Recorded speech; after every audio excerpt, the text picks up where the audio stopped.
Well, ladies and gentlemen, it seems like it is another day on the internet. I guess it's what we can call this. Now, if you're someone who's an avid viewer of YouTube, we run into so many weird things, people grooming children, people getting exposed for their weird, strange fetishes. And in this instance, I wouldn't even necessarily call this getting exposed or even necessarily bad.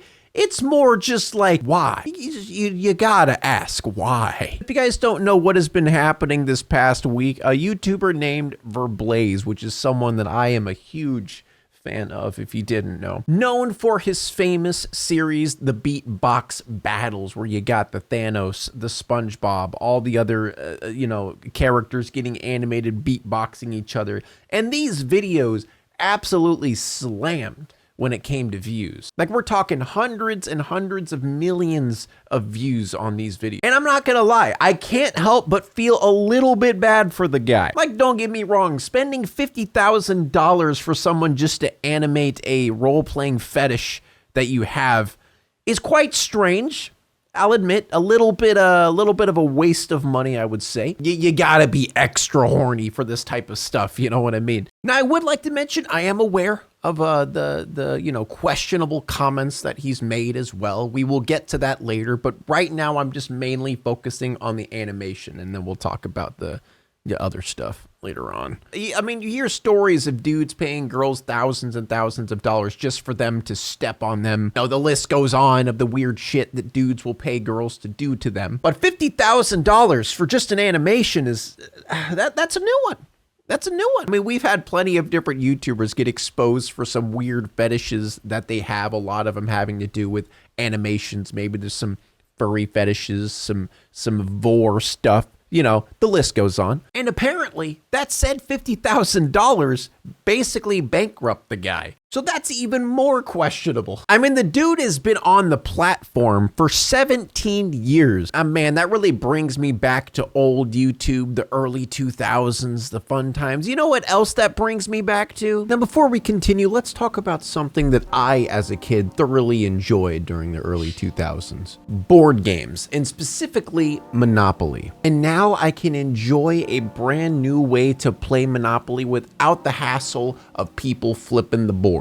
And that's all thanks to today's sponsor, Monopoly Go. Everything you know and love about Monopoly all on your phone. Monopoly Go is such an easy and quick game to pick up. The rules are very simple, and you can even get your friends to play with you. Delve into the experience of building cities, amassing an array of cards and posters, building your dominion. So if you want to experience that classic Monopoly game, the fun, the visuals, all tailored for your phone, collecting properties, building houses, hotels, and earning that sweet Monopoly money with gameplay fit for the digital age. No matter where you are or what you're doing, maybe you're in an awkward conversation with someone and you don't want to talk to them, so you just kind of slide out your phone and start playing Monopoly Go because you don't want to hear them talk. I've never done that before. I would never do that. Bring yourself back to your childhood, or maybe just learn a brand new game. Download Monopoly Go today with this QR code.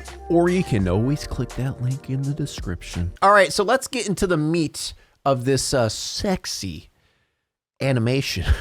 Now, if you guys have not seen the animation of Charlie from Hazbin Hotel and Verblaze, let me just, let's run it down. I'm sure you've seen it, but now you're gonna relive it. Basically, the whole animation is just a wet dream for Verblaze, or I guess his animated persona of Verblaze. But the entire thing is just Charlie chasing him down, getting very sexual, very hot, very heated, and she kind of chases him through Roku City because this backdrop looks exactly like, if you guys have a Roku, you know what I'm talking about. Kind of leave it to go AFK for a bit, and then it goes to that background where it's just like a cityscape moving to the side, pretty much where they're running through. And at first it's innocent enough. We just have her chasing him around. He's like, oh no, please stop. And she's like, oh God, I'm desperately obsessed with you and love you so much. A very normal animation to create. And it really really starts heating up and getting quite interesting and confusing at the very end of this video. It literally becomes a softcore porn. Charlie starts taking off all her clothes and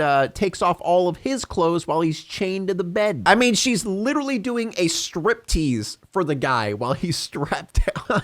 This really gives a new meaning to down bad, does it not? Are you guys $50,000 down bad? Has anyone ever been $50,000 down bad? There's even a portion of the animation where they blur out his cock with a smiley face, implying that he's rock hard right now. And then the part with like the hearts of her face going into his cock and then different emoticons happen. I feel like this is something I should not be witnessing and the public should not be witnessing. This is something that should be hidden in a hard drive and then buried deep beneath the earth for people to find millions of years later. And so the reason why this is such a big deal, I mean, don't get me wrong, obviously just by what the video is, it makes it a big deal. But the fact that this apparently bankrupt him, I don't really know, like there's no like confirmation of this necessarily, but everything I look up and everything I see is a lot of people talking about how this bankrupt for Blaze, because there's been videos of him talking about how his channel's struggling, he's not making much money, they're doing Patreon and giveaways and all this different stuff because, you know, his videos aren't doing as good as they used to, which I mean, there's nothing necessarily wrong with that. I mean, you guys notice I have a sponsorship every single video. That's not because I'm trying to make the bag, that's because I'm trying to stay afloat. There's even things of him talking about how his videos cost like 20 to 30,000, sometimes even more for every single video. So sure, his videos do make hundreds of thousands of views, but if he's spending that much money, which I mean, I don't really know if that's true, but if we realize how expensive animation is and he's not doing all the work himself, yeah, I could see how it'd be quite expensive. But that in of itself is the question here. Was this just his last hurrah? Was this just his, man, I got nothing left. I got nothing left. I guess this is it. I got 50K in the bank. I'm horny as shit. I'm just going to go for it. Was he actually planning on posting this? Because if you think about it, if this was a personal video, if this was something for him to enjoy, you know, enjoy in his own, his own downtime, you know, the fact that he kept it so PG, the fact that he kept it censored, there's zero nudity, which I'm not complaining here, you know. I mean, I'm fine not seeing some Verblaze dong, you know, I'm okay with that. I'm okay with not seeing that. But it's quite interesting how it was so censored if this was just a personal video for himself. Because in some of the messages, he does talk about how he's planning on posting this on like a different channel or something like that. But that's why this whole situation doesn't make sense. Because if it's a personal video, it's too tame. But if it's for his channel, for the internet, it's very, very over the top. One very positive thing of this, I guess we should say, is $50,000 to an animator is pretty good. Like that's a hefty sum. Like that animator got paid. Because let's be real, animators, artists kind of get gypped when it comes to animations, when it comes to art, when it comes to any of that stuff. A lot of them get scammed. A lot of them just don't get paid much at all or paid. Yeah, we got the strange sexual assault animation of Charlie sexually assaulting him. But there's a lot more in this rabbit hole than I thought there was. There's also been messages leaked of him talking about trans people and posting pictures like "get woke, go broke." He said things like, "When I went to Disneyland in 2018, it was so cool to be there. I was showing Elsa and all the other characters my voice impressions," which is why? Who goes to Disneyland to do impressions of characters? I feel like the workers at Disneyland would get extremely annoyed if that happened. I don't know, that just feels like a very weird thing to say. But anyway, he continues, "There was no preaching about gender and gay stuff. Nothing. It was literally a family-friendly place." Because I guess gender and gay stuff just isn't family-friendly. He goes on to say, "If I was a parent, I would never take my kids to Disney." A lot of parents are very upset with Disney. This is a person who said they identify as a female. You can see why a lot of people have problems with this. It's like, keep your personal beliefs to yourself, but don't confuse the kids who are trying to be normal. Even if the kid likes a lot of boy stuff, still, let them be normal. You know, just a classic idea of people saying, oh, trans people, they're going after our children. All these gay people are going for our children. And he even goes on to post clips of none other than Andrew Tate saying, this guy says it all. Another case of people thinking that trans and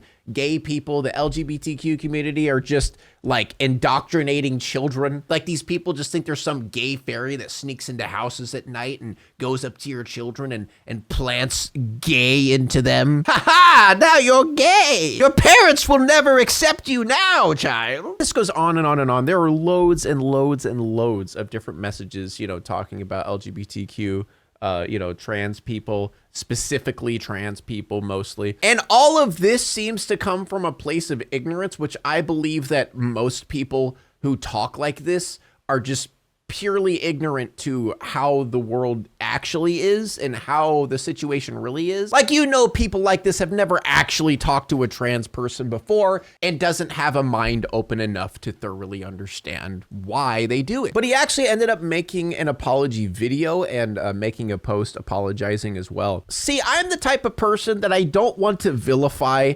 everyone who just says, oh, trans people are bad because this generic thing that I hear from news outlets and Andrew Tate. Because I feel like a lot of these people can change, and a lot of these people, they just need to be educated. They just need to not be ignorant anymore. Don't get me wrong. There are some people who are just so hard-headed, change will not do anything. It doesn't matter how much they learn, they're not going to change. But Verblaze even himself talked about it in his videos. He's saying he kind of had a distorted view of everything. And, you know, after talking to a few people, listening to a few YouTubers and getting a better grasp of how it really is. To sincerely apologize for my statements made online about my opinions with some of the stuff going on out there. But I realized my opinions was based on a broad perspective, because I've been watching other YouTube channels, you know, talk about stuff going on in Hollywood, and that kind of influenced my own state of mind when I started making these comments out there. I'm like, wait, I'm a Buddhist. I believe everybody should be at peace with each other. Instead of focusing on our similarities, I was focusing more on our differences, which caused me to make those statements out there. And I am sincerely sorry for that, because that is not how I should be behaving as a person. And I feel like that's how everyone really should be, is instead of saying, oh, you have a different opinion than me, I'm going to vilify you, call you evil, and all this different stuff. Instead of talking to them, explaining to them, you know, teaching them, getting them to figure out how it actually works, because hate is bred from ignorance and fear of understanding. I mean, I grew up in a town full of racism, full of sexism, full of all of these terrible things, and I was completely surrounded by it, coded in it, and grew up with it. And that's not to say I was a racist person or a sexist person, but I did say things that were quote unquote jokes to me back then, because in my mind it wasn't a big deal, because that's how I grew up. You know, these things were said to me all the freaking time, and it never bothered anyone else. So in my small world that I lived in, it wasn't a big deal. It wasn't until I learned and understood these things and, you know, talked to more people and realized that the world is bigger than this small bubble I lived in, that I was able to break out of that and figure this stuff out and realize that all of these jokes that were said back then to me that felt not that bad were actually kind of terrible. I mean, sure, what he's saying aren't just, you know, simple jokes, but there's a part in this apology where he completely loses me. This actually was started in 2021 by a company called Cough or something, and it was finished in 2022. I was tinkering with the notion back then of making a separate YouTube channel that was intended for a more mature, older audience. So when the video was completed in 2022, I made a separate YouTube channel, marked the video as not made for kids. You have to be 18 older and up to watch it for obvious reasons. I think the video was even unlisted. After it was up for a while, I was like, I don't know if I really want to do this, because I still want to focus on the other stuff. So I deleted the video and deleted the channel. Little did I know, somebody saw the video and downloaded it and re-uploaded it and made it public on my birthday. Now, me personally, I'm kind of back and forth with this one, because it makes sense in a way that it could be for a channel because of the fact that it's so censored. Like, it is extremely censored. I mean, not extremely. Obviously, they're taking off their clothes and he's basically naked. The only censor we got is his cock. But the fact that it is censored does leave that question of, you know, maybe it wasn't just for him. Because if it was just for his own eyes and his own personal use, you would think it would be a little bit more risque, you know what I'm saying? Maybe they draw his dong on there and it's like a 12-incher, you know? You never know. But I guess the last thing I could say here, kind of a quote-unquote theory that's going around, is he just did all this for clout. He had perfect timing for the Hazbin Hotel situation, and it is working for him. Like, he's blowing up. Not necessarily his channel is blowing up, but he is. Like, his apologies, his other posts, you know, everyone's talking about him. Memes about him are literally just thrown across the internet everywhere. But it really doesn't look like it helped or hurt his channel at all. It looks like the views are pretty much the exact same. I mean, his most recent one almost hit 300,000 views, which, I mean, for him is pretty good. But to say this is a publicity stunt, like, I don't know, man. I mean, it could technically be, but it didn't really do much for him, I don't think. It definitely brought more attention to him as a person, but not necessarily his channel itself. So that's pretty much all I got to say about this situation. I'm not going to say, oh, let's go vilify the guy. You know, let's go call him a weirdo, a creep, you know, a trans hater, a homophobe. I feel like doing that is kind of counterproductive to everything. And this situation is not that bad in comparison to like some of the awful shit we see from YouTubers, you know, groomers and pedos, and the list goes on. But this has to do with animation. This has to do with Hazbin Hotel, and it was a interesting topic, so I wanted to talk about it. But leave in the comments below, what do you guys think? Do you think so leave in the comments below, what do you guys think? Do you think this isn't really that big of a deal, and all we're really witnessing right now is just some dude's fetish, like the whole pyrocynical situation? Or is this dude actually just a evil person and we should all hate him? I don't know. But me personally, I don't really think hate is the way to go in any of these situations, unless it's something. Then we could go a little bit more hate, you know. But thank you all for watching. I'll see you in the next.